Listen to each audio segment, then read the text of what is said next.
নমস্কার বন্ধুরা, আমার চ্যানেলে জানাই সবাইকে স্বাগত। আজ তখন 12:30 বাজে হঠাৎই একজন খবর দিল যে গণেশ কমপ্লেক্স থেকে রুটির ফ্রি খাবার যেটা দেয়া হয় আমাদের এই আনন্দ ভবনে দিতে এসেছে। তা বাইরের লোককেও দেয় ওনারা। তা আমার খুব ইচ্ছা ছিল কীরকমভাবে রুটি হয় সেটার ভিডিও বানাবো।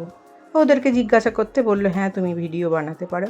তাই আমি সেই জন্যেই ভিডিওটা আজকে আমি এটা করেছি। এই হচ্ছে গাড়ির সঙ্গেই ফিটিং করা রুটির মেশিন। দেখুন কত সুন্দর গোল গোল হয়ে ফুলে উঠছে রুটিগুলো, আর এইখানের মধ্যে সব জমা হচ্ছে। কি সুন্দর না জিনিসটা, এত সুন্দর, এই দেখে আমার তো খুব ভালো লেগেছে মেশিনটা এরকম সুন্দর। ওপরে একটা জায়গায় আটা মাখা হচ্ছে আর সেখান থেকেই ছোট্ট ছোট্ট গোল গোল করে লেচি কেটে দিয়ে দিচ্ছে মেশিনের মধ্যে, বেলে রুটি সেকে পুরো বেরিয়ে আসছে। আর এইখানে আছে তরি তরকারি, আচার, বাতাসা। একটা মানুষের জন্য ওরা 4টে করে রুটি, 2 চামচ তরকারি, 1 চামচ আচার আর 4টে করে বাতাসা, এই হলো এদের একজনের জন্য খাবার দেয়া। আর দেখুন কত সুন্দর রুটিগুলো বেরোচ্ছে, কি সুন্দর না, খুব ভালো লাগলো। এরকম মেশিন আমরা সত্যি সাধারণত দেখিনি। হয়তো যারা দেখেছে তারা হয়তো ভাববে যে হ্যাঁ এ তো অনেক দিন আগে উঠেছে, কিন্তু আমাদের এই গ্রামে আসেননি। এই যে ফুড দিচ্ছে, ফ্রি ফুড ভ্যান, এখানে বিনামূল্যে খাবার দেওয়া হচ্ছে।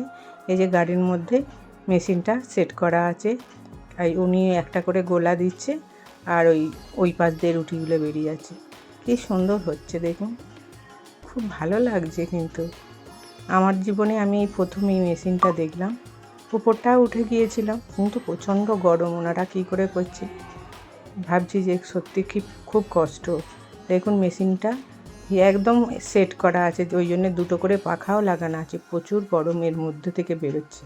দেখুন কি সুন্দর গোল হয়ে রুটিগুলো যাচ্ছে, মেশিন দিয়ে বেরিয়ে পড়ছে আর ওই নিচে গিয়ে রুটিগুলো পুরো ফুলে বেরিয়ে আসছে।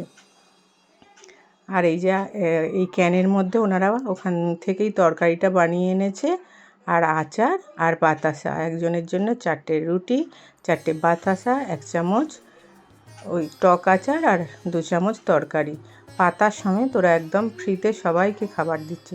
বন্ধুরা, আমার এই ছোট্ট ছোট্ট ব্লগগুলি যদি ভালো লাগে থাকে প্লিজ লাইক, কমেন্ট ও শেয়ার করে দেবেন। খাবার দাবার নিয়ে আমরাও কিন্তু চলে আসি।